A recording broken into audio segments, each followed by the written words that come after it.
Hit गाने और super duper hit film आशिकी को आज 30 साल पूरे हो गए हैं और आज हमारे साथ हैं फिल्म के हीरो मिस्टर राहुल राय। राहुल सर, आपका बहुत बहुत स्वागत है। Thank you very much. क्या बात है, मजा आ गया। मजा आ गया कि आपने मुझे शो पे बुलाया। सर, हम कब से इंतजार कर रहे थे आपका। तो फिर फोन क्यों नहीं किया? अरे सर, मतलब बस अभी हम डरते ही रहे कि अब किस बहाने से आपको बुलाएं। पर सर, आज कसम से अपने दिन याद आ गए हमें, स्कूल के, कॉलेज के। मतलब स्कूल में जब थे हम तब फिल्म आई थी, कॉलेज जाते जाते तब भी इसके गाने बजते रहे और आज भी इस फिल्म के गाने जो हैं वो इतने पॉपुलर हैं। कमाल है सर। बहुत बहुत शुक्रिया कपिल। और कितनी लड़कियों को पटाया आपने मेरे गाने गा गा करके, बिल मेरे नाम पे फाड़ के। बिल्कुल सही कही आपने सर। आपके गानों के चक्कर में, फिल्म के चक्कर में ना, कई नॉन डिजर्विंग लड़के भी ना लड़कियां पटा रहे हैं।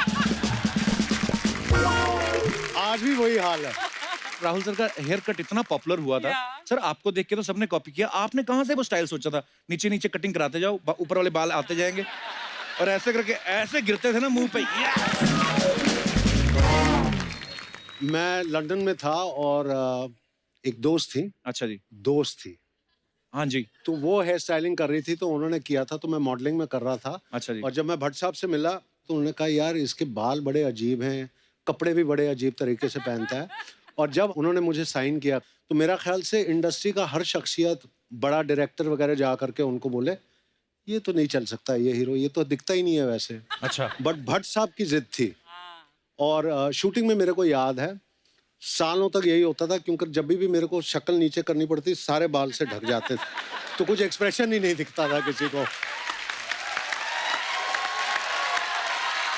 पर कमाल है सर, मतलब इतना कॉपी किया लोगों ने वो हेयर स्टाइल। अब क्योंकि फिल्म का नाम आशिकी है, फिल्म में भी भर भर के आशिकी थी, इसलिए बिना देर किए मैं उनको इनवाइट करने जा रहा हूं जिनके साथ राहुल राय साहब ने ऐसी आशिकी की कि आज तक हमारे दिलो दिमाग पे छाई हुई है। Please welcome the very beautiful and graceful Anu Agarwal. Anu ma'am, आपका बहुत बहुत स्वागत है हमारे शो पे। मैं कई दफा ये सोचती हूँ कि वो सिर्फ उसने गाना गाया और लड़की आ गई। ऐसा लाइफ में होता है क्या? यस यस, होता है, होता है। पर ऐसा एक्चुअली फिल्मों में दिखाते हैं, लेकिन रियल लाइफ में तो लोग सच्ची में पागल हो गए थे ये फिल्म देख के, उनके गाने सुन के। मैं भी आपके आने से पहले यही बात कर रहा था, उस समय सबको लगता था हमारी गर्लफ्रेंड अनु अग्रवाल ही होगी, ऐसे ही मतलब। पर एक्चुअली यकीन नहीं हो रहा मुझे कि जिस मैजिकल जोड़ी को हम जा जाके सिनेमा घरों में बार बार देखते थे, आज वो हमारे बीच मौजूद है। बहुत बहुत स्वागत है आपका। आइए मैम, प्लीज विराजमान हो जाइए। ध्यान से देखिए मित्रों, ये वही जोड़ी है जिन्होंने कोर्ट के अंदर मुंह डाल के रोमांस किया था।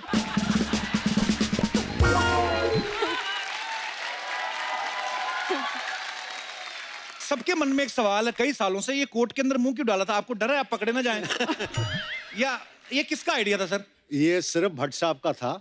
अच्छा और जी। जब उन्होंने ये पोस्टर दिखाया था, तो जैसे हर कोई न्यू कमर होता है, शक्ल कहाँ है, हमको हमारे को छुपा दी क्या, मतलब अच्छा। पिक्चर लोग देखने जाएंगे। लेकिन उनकी थॉट थी, नहीं मेरे को मिस्ट्री क्रिएट करना है कि कौन है। अच्छा। तब मेरे को दिल में डर लगता था कि वाकई में मेरे बाल मेरे खिलाफ चले जाएंगे। अच्छा। जिस टाइप का मैं हूँ कि मतलब छुपा रहे हैं ऑलरेडी पोस्टर में। आपको पता है आपके चक्कर में, ये जो कोर्ट वाले चक्कर में, अर्चना जी का तब अफेयर चल रहा था परमीत सर के साथ। इतना तक तो सच है, आगे आप झूठ बोल। नहीं, उसके बाद इन्होंने कहा कि मेरे को भी कोर्ट वाला पोज करना है। तो वो जब आए ना अंदर, तो अंदर डाल के बोलती 100 रुपया निकाल, नहीं तो मैं शोर मचा दूंगी।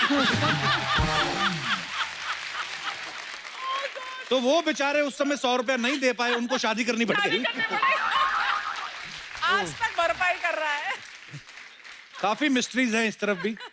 पर राहुल सर, अनु मैम, जब आपको ये फिल्म मिली थी आशिकी, उस समय आपके मन में कभी ख्याल आया था कि ये इतनी बड़ी हिट होगी कि 30 साल बाद भी आपको कपिल शर्मा शो में जाने का मौका मिले? सॉरी, अपनी प्रमोशन मैं करता रहता हूँ बीच में।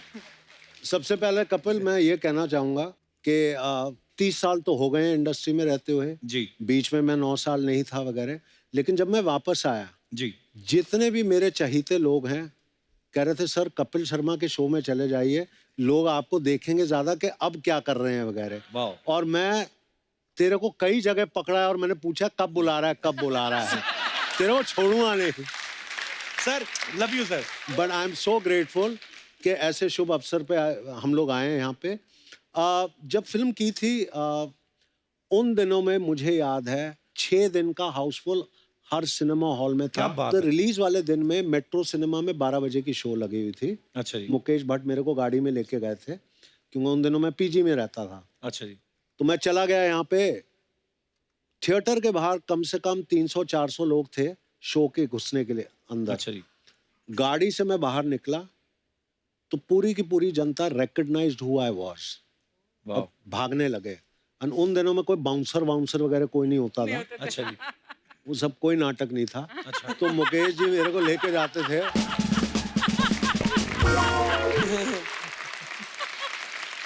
जिसके प्यार के भूखे हो आप उन्हीं को धक्का मार करके दूर कर रहे हो बाउंसर से, मतलब क्या हुआ? मुझे बहुत समझ बहुत में नहीं आया। प्यारी बात है वाकई।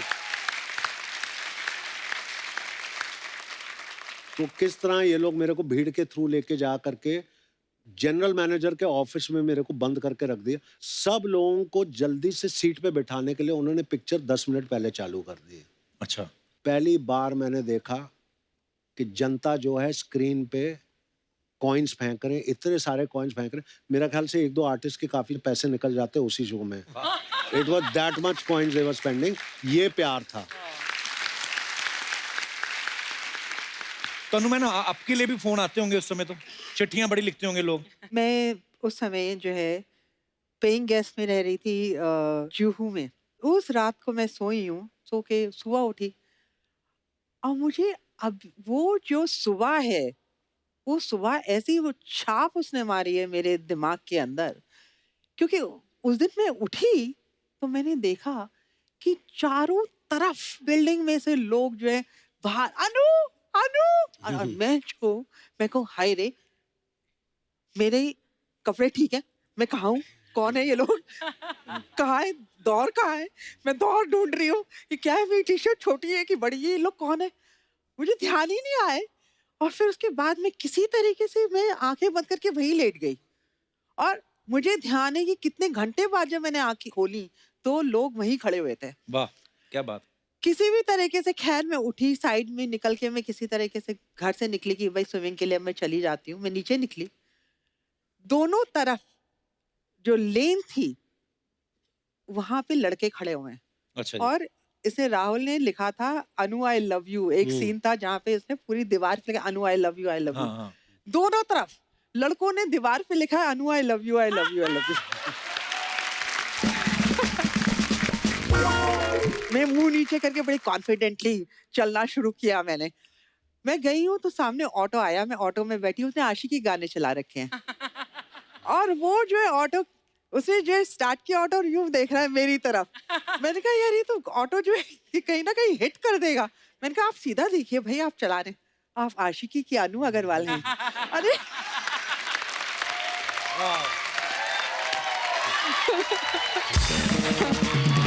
पूछना चाहता हूँ फिल्म आपको कैसे मिली, मतलब जैसे आप तो मॉडलिंग करती थी पहले, या राहुल सर आप भी मॉडलिंग करते थे, भट्ट साहब से नहीं, कैसे मुलाकात हुई? मेरी मदर बहुत स्ट्रांग लेडी थी तो उनके बारे में लिखा गया था। तो भट्ट साहब क्या है उन दिनों में ऐसे कैरेक्टर्स को ढूंढते थे बिकॉज उनकी सारी फिल्में आधारित होती थी ऑन रियल कैरेक्टर्स। तो वो मिले मेरे मदर से और जैसे हर माँ होती हैं प्राउडली ये मेरे बच्चे हैं ये, तो वो फोटोज देख रहे थे तो मेरे मॉडलिंग के, तो ऐसे ही उन्होंने पूछा कि ये फिल्म करेगा। तो मेरी माँ ने कहा मैं उससे बात करवा देती हूँ because is here in Bombay कुछ मॉडलिंग के चक्कर में। अच्छा जी। तो जब मेरी मदर आई, मैं चर्च गेट में रह रहा था, अच्छा जी। तो वो आई तो कहने लगा Mahesh Bhatt wants to talk to you. तो मैंने सर को फ़ोन किया, मैंने कहा सर मैं राहुल है, मम्मा ने बोला था। तो उन्होंने बोला जुहू आने के लिए। तो फिर उनके घर पे आया तो सोनी जी ने दरवाज़ा खोला था अच्छा जी। एंड भट्ट साहब से मिला और पहले 5 मिनट में वो जो टिपिकल भट्ट साहब, तो मेरी पिक्चर कर रहा है। मैं कहा हाँ सर मैं कर रहा हूँ, मुझे कुछ नहीं पता कि मैं कर क्या रहा हूँ, कौन सी फिल्म है क्या है, हाँ बस कर रहा हूँ मैं उनकी फिल्म। और अनु मैम आपकी कैसे मुलाकात हुई थी भट्ट साहब से? मेरी कहानी इससे बिल्कुल अलग है। अच्छा जी। बट अगर एक लाइन में मैं कहूँ तो मैं ये कहना चाहूंगी कि इस फिल्म ने मुझे ढूंढ लिया और पकड़ लिया और फिल्म करवा दी। क्या हुआ था, मेरी महेश भट्ट से मुलाकात हुई थी आशिकी से 6 महीने पहले। अच्छा जी। तो एक मेरे फ्रेंड थे अनिल गुप्ता, उनका एक लंच था, तो मैं लंच पे गई थी और मैंने जो है खाना लेके मैं बैठ गई, खाना खाना मैंने शुरू कर दिया। एंड इतने में गाय वॉक, मतलब एक लड़के अंदर आया, आदमी आया, और वो कौन थे? ये महेश भट्ट। और उन्हें मेरे को सिर्फ वहां देख रहे थे बैठ के, मुझे नहीं पता। बोले कि यू आर अ स्टार। तो मैंने जो है खाते खाते कहा कि इन द गैलेक्सी। तो,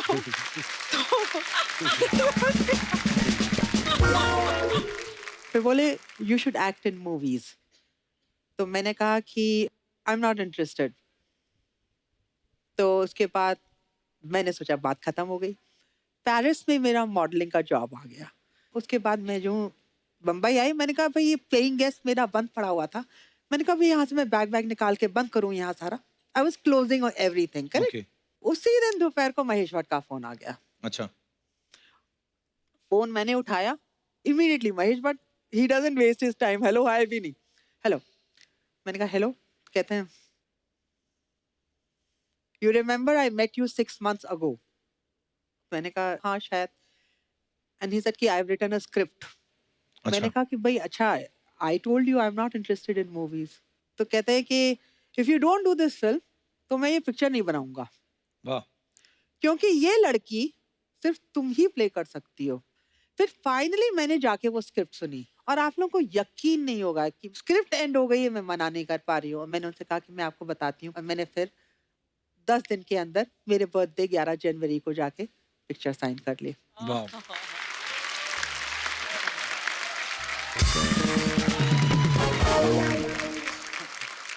तो देख लो, उस समय आपने नहीं सोचा होगा कि ये फिल्म कैसी एक कल्ट फिल्म बन जाएगी और सालों तक लोग इसे याद रखेंगे। मुझे याद है जब फिल्म रिलीज हुई ना, तो आशिकी के बाद हर लड़का ना लंबे बाल रख के गिटार लेके घूमने लगा था। ये अपना दिनेश है ना, ये जो रेड कलर की गिटार, इसने गिटार तभी बजानी शुरू की, तो ये इस चक्कर में फेल हो गया। उसके बाद वही लंबे बाल इसके बाप ने पकड़ के जो घुमाए हैं ना, उसको दोनों तबले सुझाए इसके डैडी ने। राहुल राय सिर्फ आशिकी नहीं करते, पढ़ाई लिखाई भी करते थे वो। हाँ। अच्छा सर, अनु जी का नाम भी फिल्म में अनु था, आपका भी राहुल ही था, तो ये इंटेंशनली रखा था कि आलसी थे भट्ट साहब? ये मैं बता रहा हूँ, ये बहुत फनी किस्सा है। गाना तो शूट कर लिया। अच्छा। मैंने तो स्क्रिप्ट सुनी भी नहीं जी। तो मेरे को तो कैरेक्टर का नाम ही नहीं पता था कि मैं कैरेक्टर क्या है। अच्छा। तो गाना जैसे खत्म कर लिया, तो शॉर्ट था कि एक बंदा आता है रेस्टोरेंट का, भाई तू पगार ले ले दिन का और साइन कर ले वाउचर। किसी ने बोला ही नहीं, तो मैंने राहुल रॉय लिख दिया उधर करके। उन्होंने शॉर्ट कैन कर लिया। अब उस टाइम तो डिजिटल था नहीं फिल्म। हाँ। फिल्म का मतलब बहुत महंगा है। हाँ। नहीं, अभी नहीं रीशूट हो सकता, तो नाम उन्होंने राहुल रख दिया। और उसके बाद जितने भी फिल्में मैं कर रहा था, बिकॉज फिल्म हिट हो गई, तो इट वाज राहुल ओनली। वाह, क्या बात है।